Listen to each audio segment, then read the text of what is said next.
Hello my dear students, बहुत दिनों के बाद आपके सामने कुछ ऐसे प्रॉब्लम्स थे। डोंट वरी, आज मैं आपको हाइट एंड डिस्टेंस बताने जा रहा हूँ ट्रिकली। ये बेसिकली तो जो मैंने क्वेश्चन लिखा है बोर्ड पर वो सीबीएसई क्लास 10 एनसी और ये आर.एस. अग्रवाल जी के बुक का है, और कुछ क्वेश्चन और भी दूंगा जो आर.डी. शर्मा से होंगे, क्योंकि ये दोनों मेरा फेवरेट बुक है। आर.डी. शर्मा फर्स्ट चॉइस और आर.एस. Agarwal second choice. तो खैर, इसमें जो मैं आपको trickily question height and distance का सॉल्व करूंगा, तो आप एक चीज देखें, not only for class 10 students but also जो पॉलिटेक्निक की तैयारी करने वाले हमारे क्लास 10 के स्टूडेंट जो हैं, जो पॉलिटेक्निक की तैयारी करने जा रहे हैं, जो कम्पिटिटिव स्टूडेंट्स के हमारे जो स्टूडेंट्स लोग हैं, ये उन लोगों के लिए भी लाभदायक है, फायदेमंद है, इसमें कोई शक नहीं है। मैथ तो मैथ ही होता है ना, जो कोई भी तैयारी नहीं करते हैं तो भी चलेगा, इसलिए कि मैथ तो मैथ है, काम तो पढ़ना ही है। चलिए, अब इसे प्रॉब्लम है कि मैंने बोर्ड पर जो क्वेश्चन लिखा है वो इंग्लिश मीडियम में लिखा है, बट कुछ ऐसे स्टूडेंट्स जो हिंदी मीडियम के छात्र हैं या जो कंपटीशन की तैयारी कर रहे हैं वो तो हिंदी मीडियम में चाहिए, लेकिन इतना स्पेस बोर्ड पर नहीं रहता है कि दोनों मीडियम से मैं लिख सकूं। लेकिन आपका मैं इसका हिंदी बता दूंगा, जो हमारे स्टूडेंट हिंदी मीडियम के होंगे वो हिंदी में देख लेंगे, सुन लेंगे, क्वेश्चन भी लिख ले सकते हैं। क्वेश्चन बहुत ईजी वर्ड है, ऐसे भी मैथ का इंग्लिश कोई ऐसा हार्ड वर्ड नहीं होता है कि जो समझने में मुश्किल हो, ऐसा कुछ होता तो है नहीं, ये तो आप भी जानते हैं। तो वेरी फर्स्ट क्वेश्चन,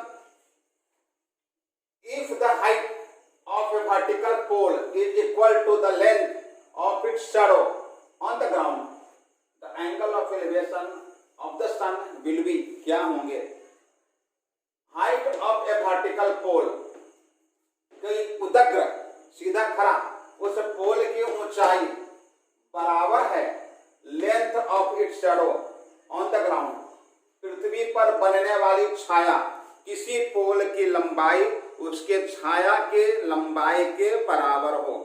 किसी पोल की लंबाई जो जमीन पर सीधे खड़ी है, उदग्र वर्टिकल, उसकी छाया जो पृथ्वी पर ही बनेगी ना, छाया की लंबाई दोनों बराबर है। पोल की लंबाई is equal to the shadow, है ना, दोनों की लंबाई बराबर है। तो आपको बताना है कि इसका एंगल ऑफ एलिवेशन, हिंदी में कहें तो उन्नयन कोण क्या होगा। तो ठीक है, ये तो बनाने की बात है। आप फिगर बनाएंगे, फिगर बना के ऐसे बनाएंगे, पोल है, ये पोल कहेंगे, और इसका शैडो बनाएंगे, है ना, शैडो बनाएंगे, और फिर इसको ऐसे करेंगे। आप जानते हैं, अगर इसको पोल पीएल मान लें, इसका शैडो है जो जमीन पर, इसको मान लें, तो ये चलेगा। तो आपको ये एंगल निकालना है, जबकि ये और ये दोनों बराबर हैं अकॉर्डिंग टू क्वेश्चन। तो आपको बताना है कि ये एंगल थीटा क्या होगा। ठीक है, अगर ये एमसीक्यू में क्वेश्चन हो या कम्पिटिटिव एग्जाम में हो या पॉलिटेक्निक एग्जाम में हो, तो आपको प्रोसेस नहीं देखा जाता, सीधे आपको आंसर देखा जाता है। तो इसमें मैं बताऊंगा कि आप यहां पर देखेंगे height of pole, height of pole, है ना, पोल की हाइट, हाइट ऑफ पोल,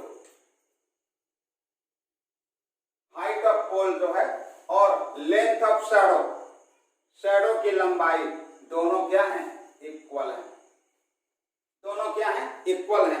तो आप एक चीज जानिए, जब पोल की लंबाई और शैडो की लंबाई दोनों बराबर हो जाए, यहाँ पर पोल है, अगर आप राइट एंगल ट्रायंगल को कंसीडर करेंगे तो पोल हो जाएगा आपका परपेंडिकुलर, और ये एलडी हो जाएगा शैडो की लंबाई। आप तो जानते हैं कि जिस एंगल को कंसीडर किया जाता है उसके सामने वाले को परपेंडिकुलर, लंब बोला जाता है, और बेस को जो बिसाइड होते हैं, बगल में होते हैं वो एंगल के, उसे आप बेस कहते हैं। तो अगर परपेंडिकुलर और बेस बराबर हो जाए किसी राइट एंगल ट्रायंगल में, तो इसमें angle of elevation, angle of elevation Hindi medium में बोले तो उन्नयन कोण विल बी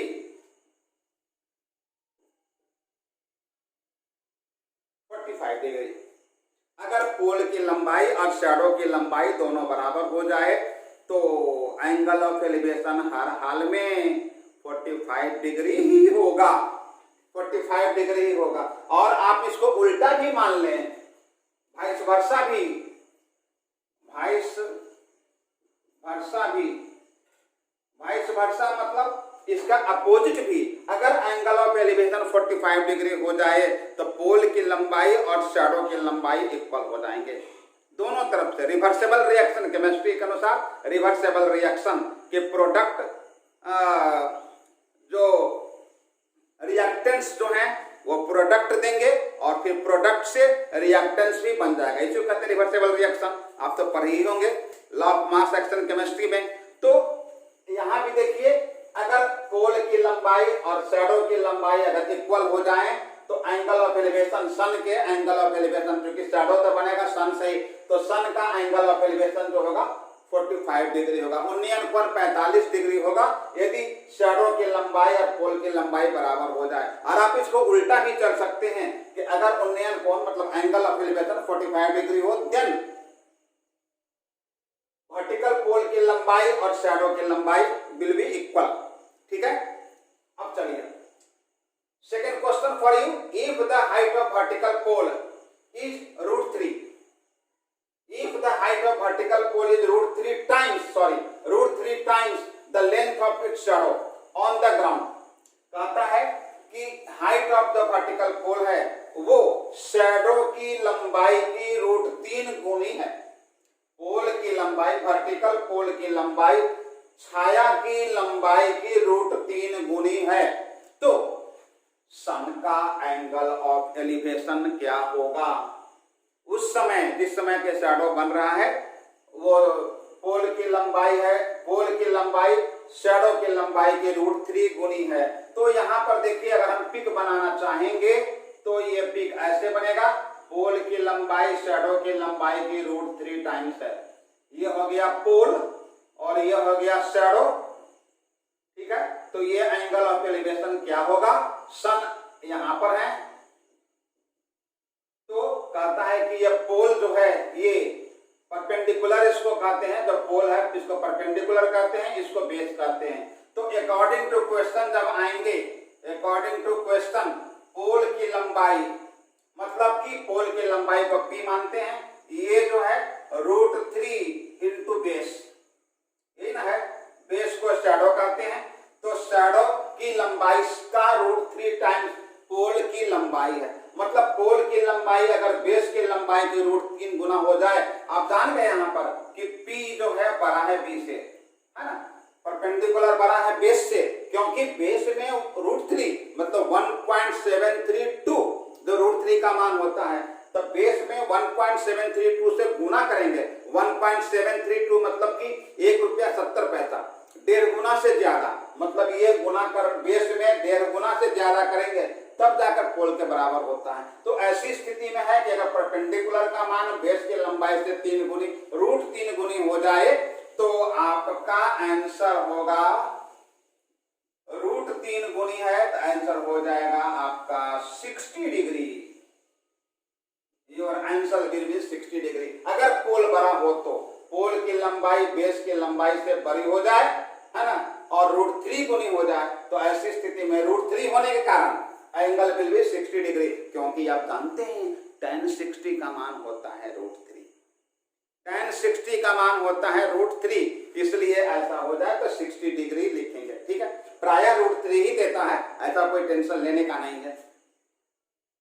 अब आइए क्वेश्चन नंबर 3 में आते हैं।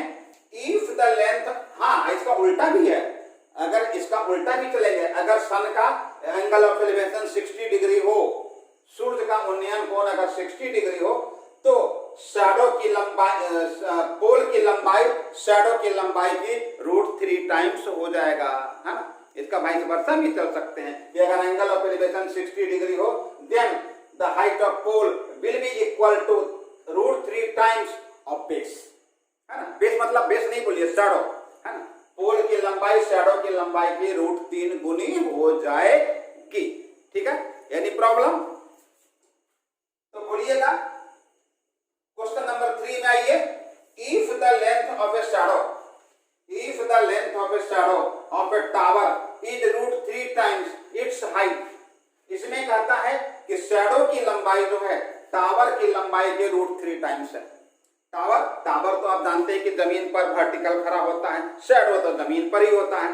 तो टावर की लंबाई, लेंथ ऑफ शैडो और फिर tower is √3 times it's height.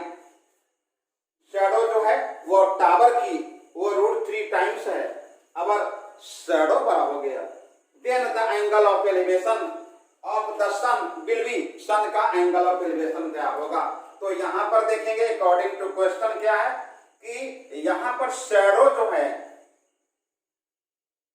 Shadow की लंबाई जो है √3 टाइम्स इसका टावर का, टावर कहिए, पोल कहिए, जो कहिए ना, है ना, मतलब ऐसे।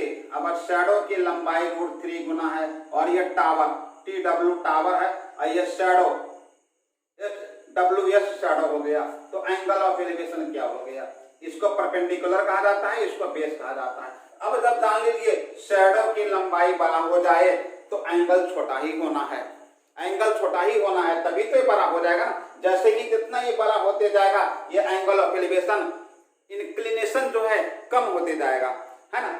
तो ऐसी स्थिति में अगर शैडो की लंबाई बड़ा हो जाए, मतलब बेस की लंबाई बड़ा हो जाए परपेंडिकुलर से, बेस की लंबाई बड़ा हो जाए परपेंडिकुलर से, एंगल छोटा लिया जाएगा। और √3 का है, √3 tan छोटा, छोटा में tan √3 30 डिग्री का मान होता है, इसलिए आपका angle will be 30 degree, angle of elevation 30 degree होगा। तो अभी तक आपने 3 सवाल देखा शैडो में कि अगर वर्टिकल शैडो ऐसे, वर्टिकल टावर ऐसे है या पोल ऐसे है, ये शैडो है, अगर दोनों की लंबाई बराबर हो जाए तो angle of elevation will be 45 degree, सूर्य का उन्नयन कोण जो है वो 45 डिग्री होगा। अब अगर ऐसी स्थिति हो जाए कि पोल की लंबाई बड़ी हो और शैडो की लंबाई छोटी हो, पोल की लंबाई बड़ी, शैडो की लंबाई पोल से छोटी हो, कितना छोटी हो, तो इसका √3 टाइम्स ये हो, है ना, √3 टाइम्स ये हो, पोल की लंबाई जो है शैडो की लंबाई के √3 टाइम्स हो। तो ऐसी स्थिति में एंगल ऑफ पोल बड़ा हो जाएगा, तब पोल जब बड़ा होगा √3 टाइम्स बड़ा होगा तो angle of elevation will B 60 degree. लेकिन तीसरी मामला में पोल छोटा हो और शैडो बड़ा हो जाए, इतना छोटा पोल हो, शैडो लंबा हो जाए, कितना, तो शैडो की लंबाई √3 टाइम्स हो जाए पोल का। ऐसी स्थिति में शैडो बड़ा कब होगा, जब शैडो बड़ा हो जाएगा तो एंगल ऑफ इंक्लिनेशन, है ना, वो छोटा हो जाएगा, और छोटा होगा मतलब कि √3 टाइम्स अगर ये है तो 30 डिग्री हो जाएगा, 30 डिग्री। और यही 3 ट्रिक्स है ना, आप इसको आराम से बिना बनाए लिख सकते हैं। बराबर की स्थिति में 45 शैडो पोल बड़ा, √3 टाइम्स पोल बड़ा तो 60 डिग्री, और शैडो √3 टाइम्स बड़ा तो angle of elevation will B 30 degree. ठीक है, इसको देखें, आप देख लीजिए, कोई प्रॉब्लम तो मुझे पूछेंगे। ठीक है,